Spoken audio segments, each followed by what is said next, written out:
Bom, talvez você deve estar se perguntando quais são os 10 jogos mais vendidos de Pokémon.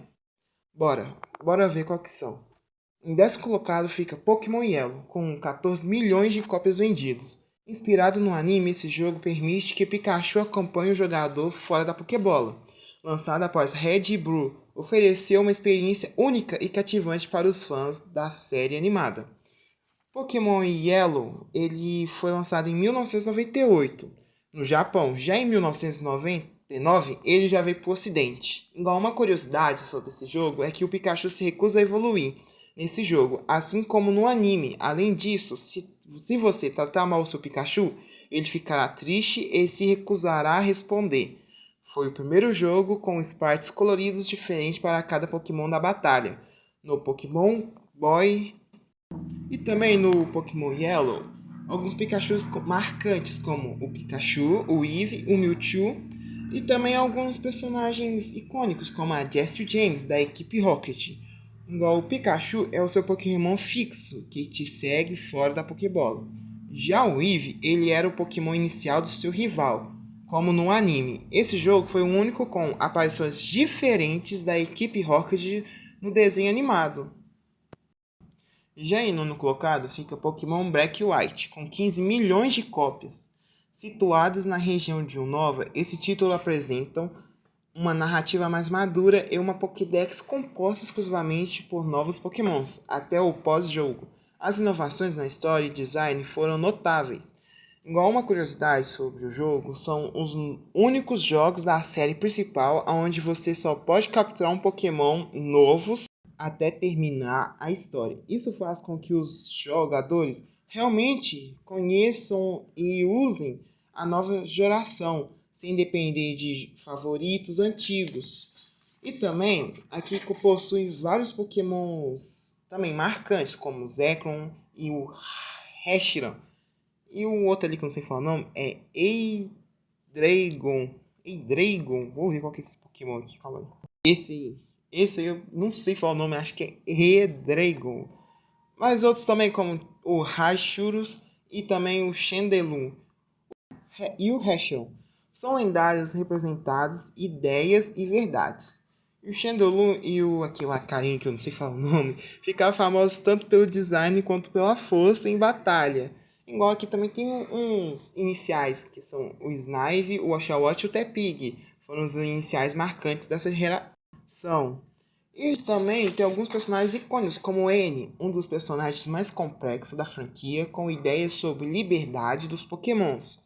E também Gente, essa é a única geração que tem, parece que tem vários nomes que eu não sei pronunciar, que é bem difícil, o outro é o Chestin. Então é assim, ele é um vilão manipulador e líder real da equipe Plasma. Também temos nossos rivais e amigos de infância, que é o Sherry e a Bianca. E também tem a professora Júpiter, a primeira professora mulher da série. E também o Alder, que é o campeão que perdeu a paixão pelas batalhas após a tragédia pessoal. Igual ele eu vou entender melhor porque ultimamente eu tô lendo um mangá de Pokémon Black e White. E agora que eu vi ele no mangá, então vou entender melhor e assim eu falo mais sobre ele. E pra mim essa região de Unova assim tem vários personagens incríveis, tipo o design lá da hora, sabe? Igual a Hilda, o Hilbert, a Rosa e esses povos assim. Agora vamos para o oitavo lugar que fica Pokémon Sol e Lua. Já Pokémon Sol e Lua vendeu 16 milhões de cópias. Foi lançado em 2016.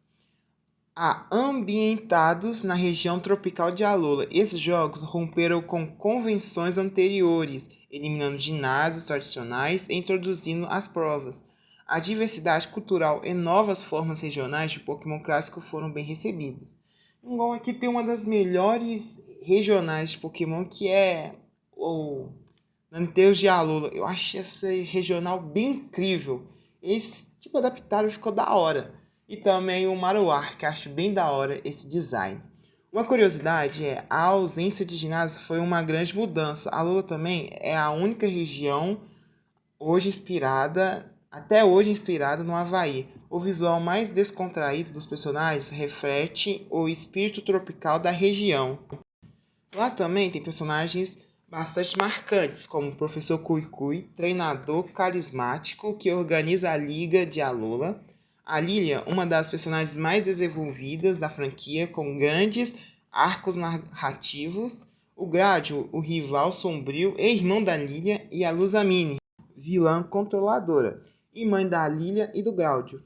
E o Raul, um rival animado e bondoso. Achei ele um dos personagens mais carismáticos, mais felizes, assim, como a Mala, o Lulu e o Kiawe. E o mais personagens carismáticos. E agora vamos para o sétimo colocado, que fica Pokémon Ruby e Safari.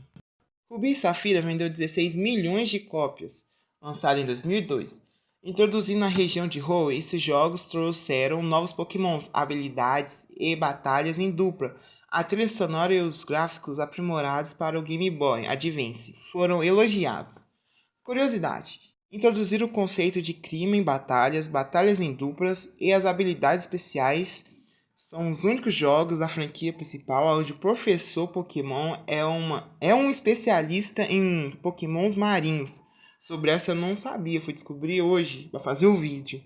E também lá possuem um dos melhores lendários, na minha opinião, que é o Groudon, Kyogre e Rayquaza. E lá também tem vários Pokémon marcantes, como Blaziken, Gardevoir, Swampert, Trigo, Sceptile.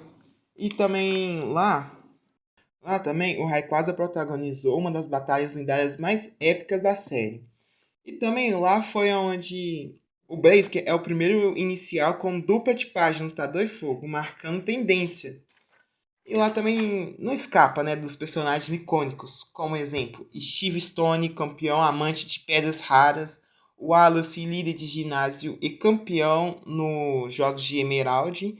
Lá também tem May e Brandon, que é os rivais e personagens jogáveis, e o time Magma e o time Aqua, vilões com ideologias opostas. Para mim, essa é a região onde os vilões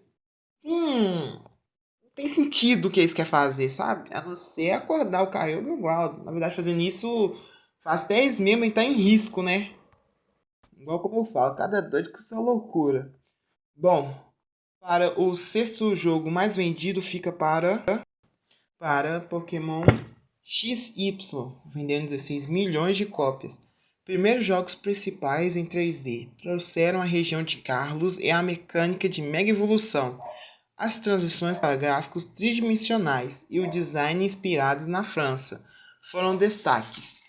Igual lá tem vários Pokémons famosos, igual Greninja, Sylveon, Cruda e outros. Aqui também tem alguns personagens marcantes, como Serena, uma das Pokégirls mais famosas assim, né? E o Alan e outros assim também. Nick Carlos, eu não sei muito, porque eu não acompanhei muito o anime e também nunca vi os jogos direito. Então, eu não sei muito bem sobre essa região. Mas eu posso. Entrando nos 5 jogos mais vendidos de Pokémon, em quinto lugar fica Diamond Pearl, com vendendo 17 milhões de cópias antes do lançamento em 2006. Uma curiosidade sobre esse jogo: eles introduziram um sistema de Wi-Fi, revolucionando as trocas Pokémon e batalhas Pokémon. A lendária música da Cynthia, campeã, é frequentemente considerada uma das melhores trilhas sonoras e traumatizantes para algumas pessoas. Nessa geração também tem vários pokémons icônicos, como Dialga, Palkia, Arceus, Giratina, que é uma antimatéria, e outros pokémons icônicos. Lá também tem vários personagens marcantes, como a Cynthia, uma das campeões mais populares e difíceis da série. O professor Rowan, não sei pronunciar o nome desse professor, mas ele é um pesquisador sério e respeitado. Eu achei também meio desastrado, né? Como é que ele deixou aquela mala lá, né? Mas, prosseguindo, tem o Barry, um rival agitado e divertido, um dos melhores vilões da série, que é o Cyrus. Eu acho que ele é um. Tipo assim, o jeito dele é de vilão mesmo. Você vai pra cadeia, você vê que ele é um sério de um vilão. Igual ele é um líder da equipe galáctica que apaga emoções humanas. E ele, tipo assim, a conclusão que eu quero chegar é que eles têm ideias de vilões. Igual tem o Marte, Júpiter, Saturno, comandantes da equipe galáctica. Bom, e lá também pra mim tem um dos melhores protagonistas, que é a Dao. Pra mim, a Dao era uma das minhas Pokégirls favoritas. Muito mais por causa do anime. Porque o anime, esse é o anime que passei, que é o de Diamond Pearl, Foi o anime que eu acompanhei todo. Então, pra mim, pro próximo colocado, em quarto lugar fica Gold e Silver, vendendo 23 milhões de cópias. Esse jogo expandiram o universo Pokémon com a introdução da região de Johto, novos Pokémons e mecânicas como o círculo de dia e noite. A possibilidade de retornar à região de Kanto após completar o jogo, principalmente foi uma diferencial marcante. Ele foi lançado em 1999 no Japão, já em 2000 veio para o Ocidente.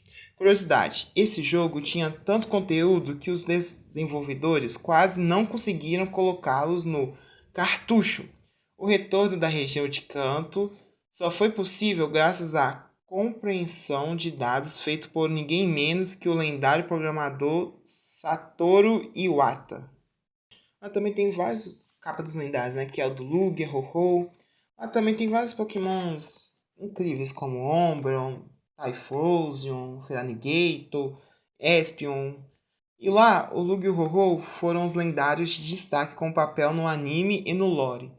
O Umbreon e o Espion são evoluções do Eevee muitos adorados pelos fãs. E também, pra mim, eu não sei, é tipo difícil de escolher entre o Typhlosion e o Feraligatr, porque os dois são incríveis e o design deles são da hora, então fica bem difícil de escolher um dos dois.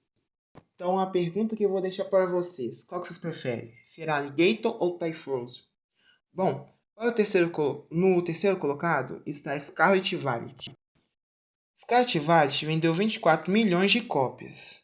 Foi lançado em 2022. Curiosidade: apesar dos seus bugs e críticas técnicas no lançamento, Scarlet Violet venderam mais de 10 milhões de cópias em apenas 3 dias, quebrando recordes para o Nintendo. Eles também introduziram o primeiro mundo verdadeiramente aberto na franquia principal. Lá também tem vários pokémons incríveis, como Coraidon, Miraidon, Meowscarada, Tictadon e outros. Igual o Coraidon e Miraidon, além de lendários, funcionam como motorias. Nessa região também tem vários personagens da hora, tipo a Nemona, sua rival com um espírito competitivo e carismático. Tem a Penny, líder misteriosa da equipe Star, Professor Satar e Turo, pesquisadores envolvimentos em eventos de passado e futuro. Eu acho da hora a música deles no jogo. A música não, tipo o instrumental, sabe? Tipo assim, o início começa assim meio suave, sim, aí depois que vem a batida da hora, sabe? Já em segundo lugar, fica o Pokémon Sword e Shield, vendendo 26 milhões de cópias. Ele foi lançado em 2019, introduzindo a oitava geração. Esses jogos trouxeram a região de Galar e a mecânica como Dynamax e Gigantamax. Apesar de algumas críticas, foram bem recebidos e impulsionaram as vendas do Nintendo Switch. Igual eu demorei um pouco para diferenciar o Gigantamax e o Dynamax. Igual uma curiosidade, foram os primeiros jogos principais a receber expansões, em vez de uma versão definitiva. Além disso, foram muitos comentados por não incluírem todos os Pokémons anteriores. Alguns ineditaram até então, que gerou o movimento hashtag #BringBackNationalDex. Se não me engano, é assim que pronuncia. Vou colocar a hashtag aí para vocês verem como é que é. E também, lá nessa região, tem vários Pokémons da hora, como os Arceus, Amazenta, Cinderace, Dagapult, Toxicity. Igual os Arceus é mais popular competitivamente, com design inspirado em lendas britânicas. Cinderace, o inicial tipo fogo, virou o queridinho da oitava geração, e o Toxicity se destacou por seu visual e estilo musical eletrônico punk. Lá também tem vários personagens incríveis, igual o Leon, o campeão invencível, famoso por seu Charizard. O Hope, seu rival e irmão de Leon. Eu achei ele, tipo assim, muito legal, porque o desenvolvimento dele durante a história é bem interessante, sabe? Também lá tem a Marnie e o Piers, rival estilosos e representante da equipe IL. Professor Magnolia e Sônia, pesquisadores da energia Dynamax. E o Rose, antagonista que quer salvar o futuro de Galar a qualquer custo. Para mim, esses jogos são incríveis, porque ele foi o primeiro jogo que eu zerei 100%. Já em primeiro lugar fica Pokémon Red, Blue e Green, vendendo 31 milhões de jogos. Lançamento originalmente no Japão em 1996. Esse título deram início à jornada Pokémon com gráficos simples e jogabilidades envolventes. Conquistaram jogadores ao redor do mundo. A possibilidade de capturar, treinar e batalhar com criaturas únicas estabeleceu a base para o sucesso duradouro da franquia. E também uma curiosidade, o jogo quase foi cancelado diversas vezes por falta de recurso. Satoshi Tajiri, o criador da franquia, se inspirou em sua infância coletando insetos. Além disso, Mew foi inspirado secretamente por um programador no final do desenvolvimento e acabou se tornando um dos Pokémons mais cobiçados. E além disso, também tem vários personagens como o Bru, o rival clássico, sempre um passo à frente, Giovanni, líder da equipe Rocket. Lá também tem o professor Carvalho. E também tem a Lorelei, Bruno, Agatha, Lance, a elite dos 4 original. E também lá tem vários Pokémons que ficaram marcantes, que é o Charizard, Blastoise, Venusaur, Mewtwo e Pikachu. Charizard virou um ícone da franquia e favorito de muitos. Já o Mewtwo é um dos Pokémons lendários final, com grande poder e uma aura de mistério. Pikachu ganhou a popularidade aqui, mas só se tornou um mascote oficial no Yellow. Bom, gente, esses são os top 10 jogos mais vendidos de Pokémon. E, pra falar a verdade, eu fiquei com vergonha de falar, sabe? Então, essa é a minha primeira vez fazendo. Se eu falei algo de errado, pronunciei algo de errado, me desculpem, porque eu fiquei ansioso, sabe? Assim. Mas então, o vídeo vai ficando por aqui. Esses são os 10 jogos mais vendidos de Pokémon. E até a próxima!